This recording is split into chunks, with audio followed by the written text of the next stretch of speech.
แอปโรงเรียนอนุบาลเวียดนามเป็นแอปสำหรับบรรดาโรงเรียนอนุบาลกับฟังก์ชันการเชื่อมต่อข้อมูลติดต่อผู้พันระหว่างโรงเรียนครูอาจารย์ผู้ปกครองเกี่ยวกับแอปคิดออนไลน์โรงเรียนสามารถจัดการรายชื่อนักเรียนผู้ปกครองครูอาจารย์กฎการจำนวนคนให้คำคิดเห็นโพสต์บทความอัลบั้มและรวบรวมข้อมูลได้อย่างง่ายดายเพื่อติดตั้งแอปผู้ปกครองกรุณาเข้าไปที่ App Store หรือ Google Play ค้นหาคำว่า Kids Online และดาวน์โหลดหลังจากดาวน์โหลดสำเร็จแล้วกรุณาเข้าไปที่หน้าหลักของแอป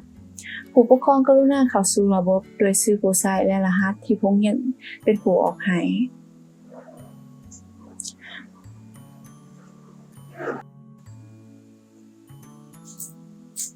หลังจากเข้าสู่ระบบสำเร็จผู้ปกครองจะเห็นหน้าจอไทม์ไลน์ในนี้ผู้ปกครองจะสามารถติดตามข้อมูลของลูกน้อยคือหน้าข่าวฉบับย่อเพียงแต่เบิ่งที่หน้าไทม์ไลน์พ่อแม่จะสามารถรู้ได้ทันทีเกี่ยวกับข้อมูลทั้งหมดของลูกตอนอยู่โรงเรียนเช่นมื้อนี้ลูกเรียนหยังกินหยัง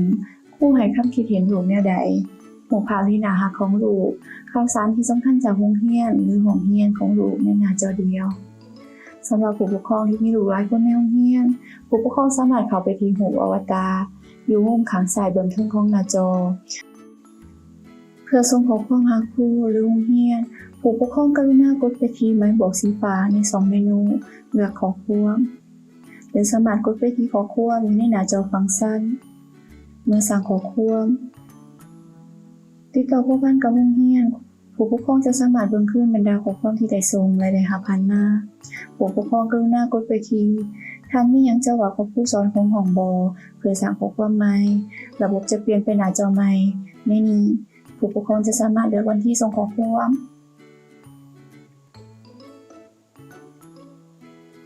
และสามารถติดขัดลายสุดทางรูปภาพ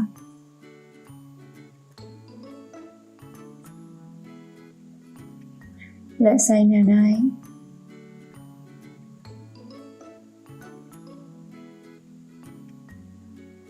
หลังจากใส่เนื้อในข้อมูลครบถ้วนแล้วผู้ปกครองกรุณากดไปที่ปุ่มส่งอยู่เทิงข้างขวาของหน้าจอ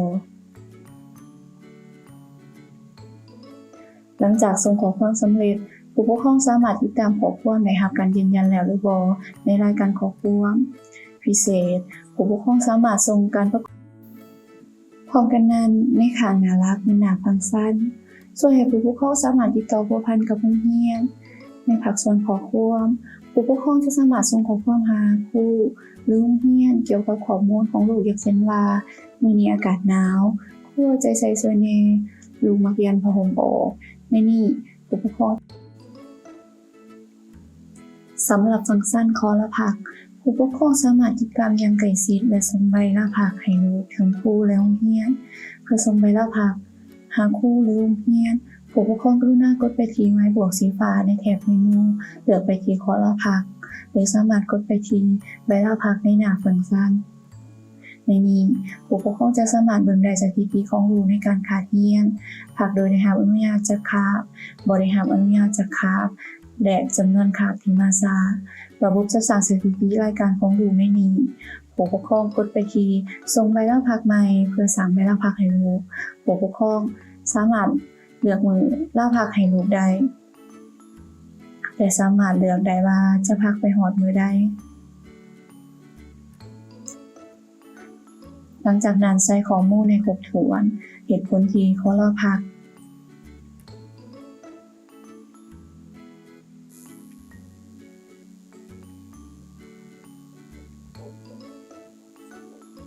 หลังจากใส่ข้อมูลในครบถ้วนแล้วกดใส่ปุ่มอยู่ข้างขวาเบื้องเทิงหน้าจอส่งหลังจากส่งใบลาพักสำเร็จแล้วผู้ปกครองสามารถติดตามใบลาพักได้รับการยืนยันแล้วหรือบ่ในรายการ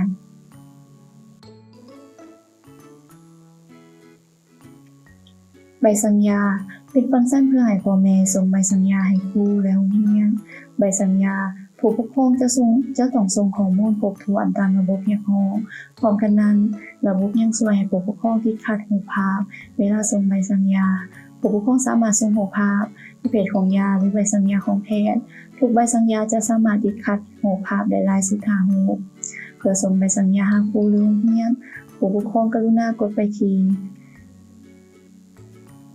ไม้บวกสีฟ้าในแถบเมนูแล้วเลือกคำแนะนำยาหรือสามารถกดไปที่ใบสัญญาในหน้าฟังก์ชันเพื่อสั่งใบสัญญาผู้ปกครองกรุณากดไปที่สั่งใบสัญญาใหม่เพื่อสั่งผู้ปกครองสามารถเลือกเวลากินยา1 มื้อหรือหลายมื้อ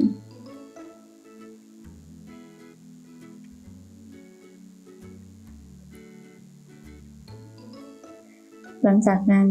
ใส่ข้อมูลเกี่ยวกับชื่อยาวิธีกินขนาด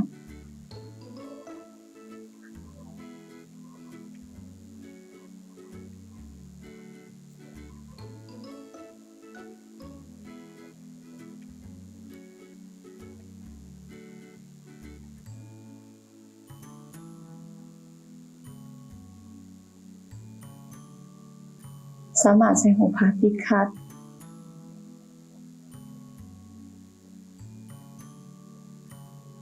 และใส่หมายเหตุได้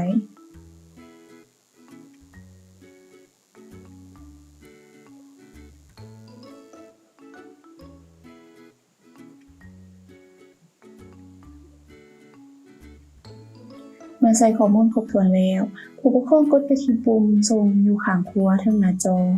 ผู้ปกครองสามารถติดตามใบสัญญาที่ส่งแล้วในรายการว่าได้ยืนยันแล้วหรือบ่หรือสภาพการกินยาในรายการพิเศษระบบนี้มีฟังก์ชันการรับส่งเพื่อให้พ่อแม่ผู้ปกครองที่บ่สามารถมารับลูกได้ตามวงเวลาในกรณีที่ติดเวียกค่าเวียกหรือต้องการให้ผู้อื่นมารับแทนเพื่อสั่งใบรับส่งผู้ปกครองต้องมีรายชื่อผู้รับส่งผู้ปกครองกรุณากดไปที่จำซ้ำเม็ดเพื่อเพิ่มรายชื่อติดต่อใหม่ในนี้ผู้ปกครองจะอัปเดตข้อมูลครบถ้วนชื่อนามสกุลเบอร์โทรขอบเขตหมายเหตุเมื่อใส่ครบถ้วนข้อมูลผู้รับผู้ปกครองกดไปที่สร้างรายชื่อติดต่อใหม่การใส่ข้อมูลครบถ้วนจะช่วยให้ครูอาจารย์ง่ายได้ต่อการยืนยันตัวตนของผู้มารับ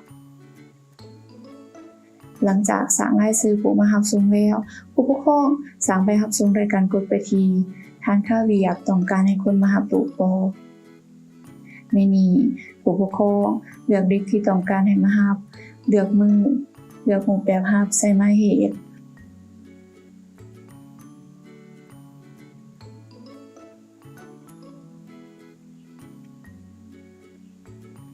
เลือกรูปแบบรับใส่หมายเหตุ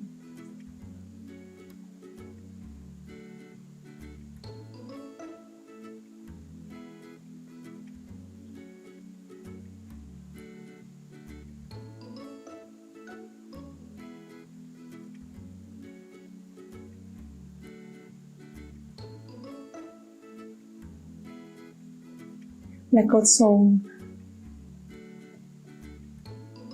ผู้ปกครองสามารถติดตามสภาพใบรับส่งของตนว่าได้รับการยืนยันแล้วบ่ในรายการแน่นอนว่าผู้ปกครองทุกคนต้องรอท่าการอัปเดตกิจกรรมประจำวันของลูกน้อยตอนอยู่โรงเรียนมื้อนี้ลูกเรียนหยังกินหยังลูกนอนเว้นหมู่ความบ่ทุกข้อสงสัยของผู้ปกครองจะสามารถติดตามได้ในกิจกรรมประจำวันในนี้ผู้ปกครองสามารถเลือกมื้อที่อยากเบิ่งในอาทิตย์โดยการกดไปที่วันที่ผู้ปกครองต้องการเบิ่งหรือสามารถกดไปที่หัวปฏิทินอยู่ข้างขวาเบื้องเทิงของหน้าจอเพื่อเลือกมื้อที่ต้องการเบิ่ง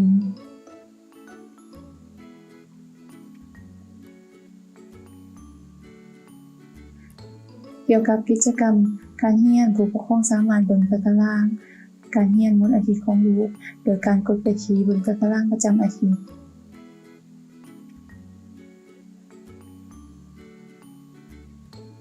เช่นเดียวกันผู้ปกครองสามารถเบิ่งเมนูอาหารประจำอาทิตย์โดยการกดไปที่เบิ่งเมนูประจำอาทิตย์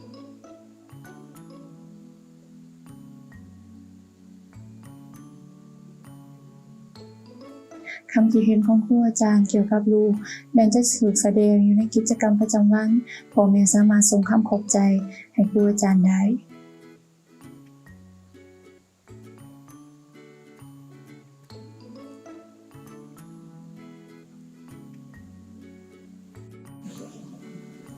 เพื่ออัปเดตการแจ้งเตือนจากโรงเรียนและห้อง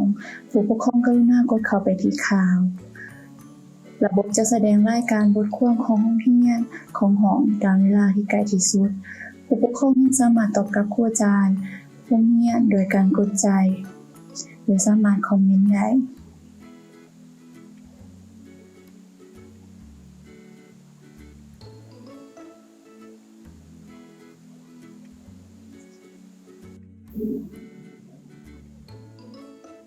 สำหรับฟังก์ชันอัลบั้มรูปภาพผู้ปกครองจะได้รับรูปภาพการเรียนการม่วนซื่นของลูกกับหมู่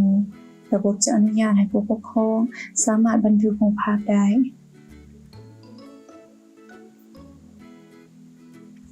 เวลาเบิ่งรูปภาพที่น่ารักของลูกพ่อแม่อย่าลืมกดใจและคอมเมนต์เด้อ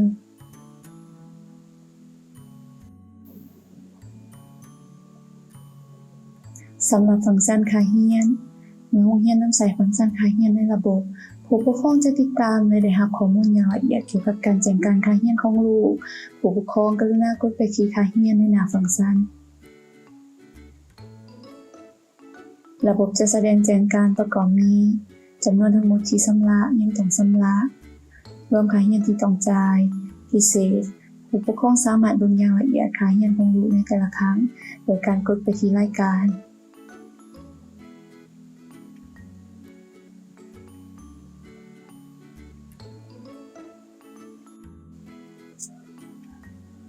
นอกจากนี้ยังมีฟังก์ชันที่ช่วยให้พ่อแม่สามารถติดตามพัฒนาการรวมสูงน้ำหนักของลูกได้อย่างง่ายดายเพื่อเบิ่งข้อมูลผู้ปกครองกรุณากดไปที่สุขภาพในหน้าฟังก์ชันในนี้พ่อแม่จะสามารถติดตามได้ตัวเลขรูปแสดงรวมสูงน้ำหนักช่วยให้ผู้ปกครองสามารถคิดเห็นภาพได้เกี่ยวกับพัฒนาการของลูกในแต่ละระยะระบบจะช่วยให้ผู้ปกครองสามารถประสานงานกับโรงเรียนเกี่ยวกับการให้ข้อมูลประวัติการเป็นภูมิแพ้ตาหัวใจอาหารที่คนเลือกเลี้ยงกรุ๊ปเลือดเพื่อให้ผู้สามารถเบิ่งแยงลูกของท่านได้รอบด้านกว่าเก่า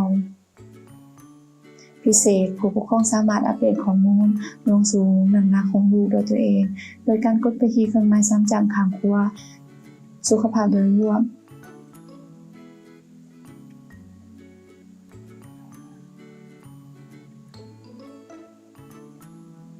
สำหรับลงสูงและน้ำหนักผู้ปกครองกดไปที่ปุ่มไม้บวกเพื่อเพิ่มลงสูงและน้ำหนัก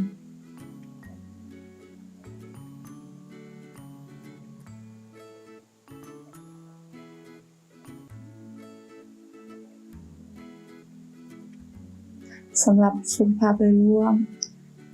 ผู้ปกครองใส่ข้อมูลและกดบันทึกเพื่ออัปเดต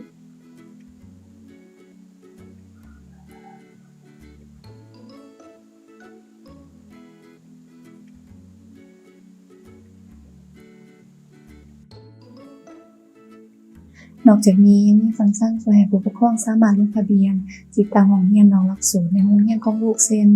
ห้องเรียนแต้มโฮเรียนฟอนต์เรียนภาษาอังกฤษเพื่อลงทะเบียนนอกหลักสูตรผู้ปกครองกรุณาเข้าไปที่ลงทะเบียนและสามารถเลือกไปที่ลงทะเบียนตอนนี้นอกจากนี้ยังมีฟังก์ชันที่ช่วยให้ผู้ปกครองสามารถลงทะเบียนติดตามห้องเรียนนอกหลักสูตรในโรงเรียนของลูกเช่นโรงเรียนแต้มโฮเรียนฟอนต์เรียนภาษาอังกฤษเพื่อลงทะเบียนนอกหลักสูตรผู้ปกครองกรุณาไปที่ลงทะเบียนและเลือกไปที่ลงทะเบียนเดี๋ยวนี้ในนี้ผู้ปกครองจะสามารถเลือกเวลาเรียนตารางและใส่หมายเหตุ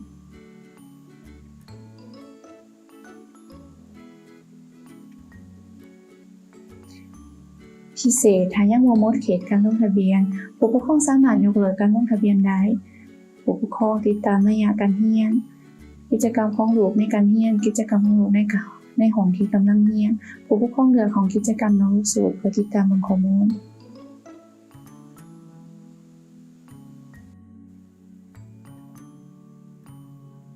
เมื่อนำใช้แอปผู้ปกครองสามารถตอบกับการสำรวจของโรงเรียนโดยการกดไปที่การสำรวจระบบจะแสดงรายการบทสำรวจที่ต้องเฮ็ดผู้ปกครองกรุณากดไปที่บทสำรวจที่ต้องเฮ็ดเพื่อตอบคำถาม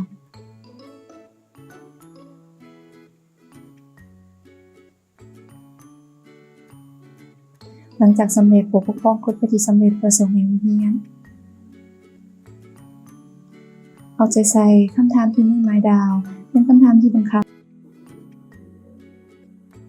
เพื่อติดตามการประเมินแต่ละระยะการเรียนกิจกรรมของลูกโรงเรียนผู้ปกครองกรุณาเข้าไปที่การประเมินแต่ละระยะ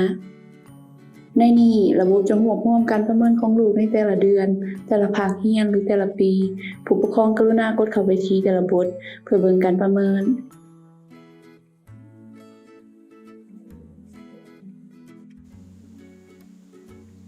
เมื่อครูอาจารย์หรือโรงเรียนมีการอัปเดตข้อมูลเกี่ยวกับลูกระบบจะแจ้งเตือนและแสดงตัวโน้ตแอปของผู้ปกครองกรุณาไปที่กระดิ่งเพื่อเบิ่งข้อความการแจ้งเตือนข้อความที่ยังบ่ได้อ่านจะเป็นสีฟ้าแจ้งการที่อ่านแล้วจะเป็นสีขาวกดใส่แจ้งการหน้าจอจะเด้งขึ้นและอ่าน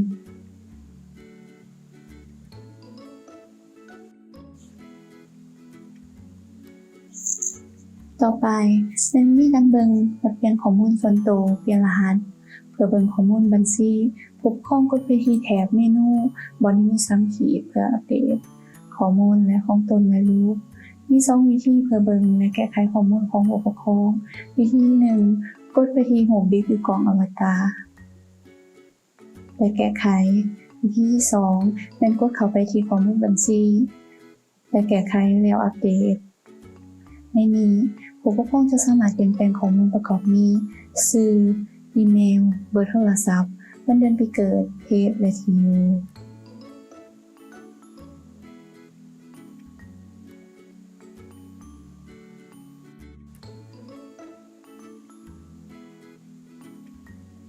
ในกรณีที่อยากเปลี่ยนรหัสผู้ปกครองเลือกไปที่เปลี่ยนรหัสผ่านใส่รหัสปัจจุบันและรหัสใหม่2ครั้งหลังจากนั้นอัปเดตและบันทึกข้อมูลความต้องการที่จะประยุกต์พัฒนาคุณภาพของแอประบบได้ส่งให้ผู้ปกครองบรรดาข้อมูลเกี่ยวกับแอปคู่มือการนำใช้และช่องทางการติดต่อนอกจากนี้ผู้ปกครองยังสามารถติดตามข้อมูลข่าวสารของ Kids ออนไลน์ประกอบมีข้อมูลข่าวสารการนำใช้เวอร์ชันช่วยเหลือออนไลน์เพื่อช่วยให้ผู้ที่นำใช้ได้รับข้อมูลและสามารถติดต่อได้ในยามที่ต้องการเกี่ยวกับคู่มือการนำใช้ระบบแนะนำฟังก์ชันและวิธีใช้อย่างละเอียดในระยะที่นำใช้แอปผู้ปกครองสามารถส่งประกอบความคิดเห็นของตน